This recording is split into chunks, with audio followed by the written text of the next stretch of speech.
संजय गांधी जैविक उद्यान जू आउटरीच प्रोग्राम में आपका फिर से स्वागत है। आज हम लकड़बग्घा यानी हायना के एनक्लोजर के पास चलेंगे। ये मुख्य रूप से एशिया और अफ्रीका के घास के मैदान, रेगिस्तान, जंगलों और पहाड़ों में पाए जाते हैं। ये भारत के जंगलों में भी मिलते हैं।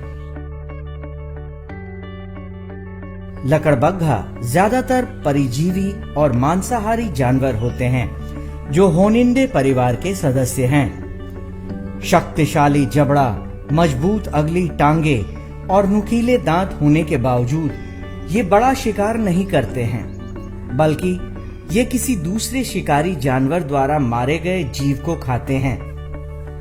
लेकिन कभी कभी ये बीमार और जख्मी छोटे जानवर का शिकार भी कर लेते हैं। लकड़बग्घों के आगे के दो पैर पीछे के दोनों पैरों से बड़े होते हैं, जिसका असर इनके चाल पर भी पड़ता है। इनको चलते हुए देखने पर ऐसा लगता है मानो ये लंगड़ा कर चल रहे हैं, लेकिन जरूरत पड़ने पर इनके दौड़ने की रफ्तार काफी तेज होती है। सामान्य तौर पर लकड़बग्घा के शरीर के बालों का रंग भूरा होता है। धारीदार लकड़बग्घा के हल्के काले रंग की धारियां भी होती हैं और धब्बेदार लकड़बग्घा के शरीर पर काले रंग के धब्बे होते हैं। यह प्रायः समूह में रहना पसंद करते हैं। मादा लकड़बग्घा 2 से 3 वर्षों में बच्चे पैदा करने योग्य हो जाती है और करीब 3 महीने की गर्भावस्था के बाद मादा लकड़बग्घा एक बार में 2 से 4 शावकों को जन्म देती है। नर लकड़बग्घे का वजन 26 से 41 किलोग्राम का होता है, जबकि मादा लकड़बग्घे का वजन 26 से 34 किलोग्राम का होता है। एक स्वस्थ लकड़बग्घे का जीवन काल 20 से 25 सालों की होती है और इसकी ऊंचाई 66 सेंटीमीटर से 75 सेंटीमीटर तक होती है। हायना मूल रूप से पूरे भारत में पाया जाता है। भारत में सभी प्रकार के जंगलों में मिलते हैं, खास करके विशेष जहाँ मनुष्यों की आबादी है उस जगह पे ये अधिक भोजन की तलाश में निकल जाते हैं। प्रायः ये सड़क पे, जंगल के किनारे पाए जाते हैं। हायना जो है वाइल्ड लाइफ प्रोटेक्शन एक्ट के अंतर्गत शेड्यूल 3 का प्राणी है, जिसे इसे लोअर रिस्क पे रखा गया है। रख रखाव पर काफी ध्यान देना पड़ता है। साप्ताहिक इनकी केजों की सफाई होती है, मोट सफाई होती है, घास की कटाई होती है। जाड़े के ऋतु में इन्हें हीटर वगैरह दिया जाता है। गर्मी के मौसम में कूलर और पंखे इत्यादि की व्यवस्था की जाती है ताकि इनके मौसम के हिसाब से यहाँ पे ये रह सके। लकड़बग्घे की एक विशेष खासियत होती है कि ये जो बोलते हैं तो इनका बोलने का जो आवाज होता है लगता है कि कोई लकड़ी पे आरी चला रहा है। भेड़िया कैनिडाए पशु परिवार का सबसे बड़ा वन जीव है। ये मुख्यतः अमेरिका, यूरोप और एशिया के जंगलों में मिलते हैं।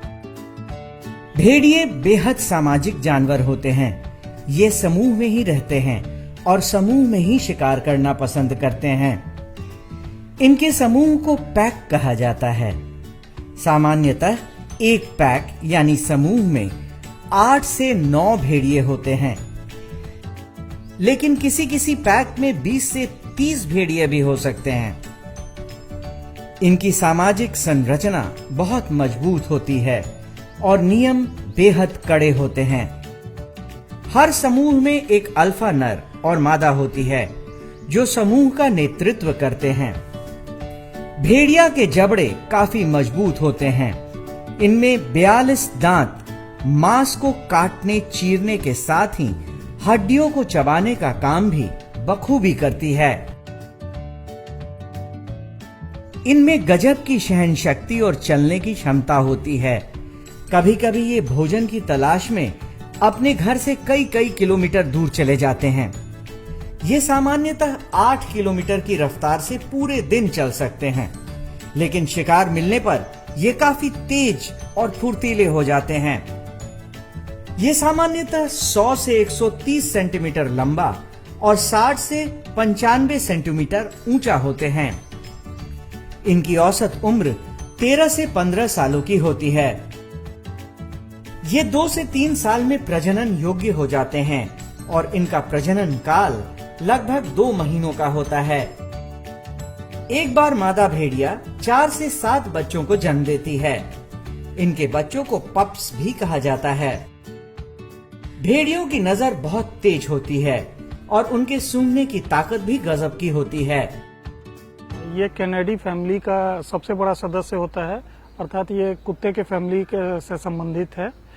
और इनका जो कलर होता है ये ग्रे कलर का होता है। वुल्फ जो है वो झुंड में रहना पसंद करते हैं और इनका डिस्ट्रीब्यूशन लगभग इंडिया में सभी तरह के फॉरेस्ट में है। और पटना जू में इनकी संख्या 5 है, जिसमें 2 मेल हैं और 3 फीमेल है। लास्ट ईयर 1 मेल और 1 फीमेल को वनलूर जू से लाया गया था। अपने से बड़े जानवर को भी, कई गुना बड़े जानवर को भी झुंड में रहने के कारण मारने में सफल होते हैं। काफी तेजी से दौड़ सकते हैं। इनका जो मैक्सिमम स्पीड है वो 60 किलोमीटर प्रति घंटा तक रिकॉर्ड किया गया है। पटना जू में इनको मेनली हम लोग बीफ खाने के लिए देते हैं, जो लगभग 2.5 से 3 केजी तक एक जानवर बीफ को खाना पसंद करते हैं। संजय गांधी जैविक उद्यान में मौजूद भेड़िया और लकड़बग्घा पर विशेष ध्यान दिया जाता है और यहाँ आने वाले दर्शक इनके एनक्लोजर के पास जरूर जाते हैं और इन्हें आश्चर्य की नजरों से देखते हैं। आज के लिए बस इतना ही। कल फिर मिलेंगे पटना जू शो में एक नए एनक्लोजर के पास एक नए जानवर के साथ। तब तक के लिए नमस्कार।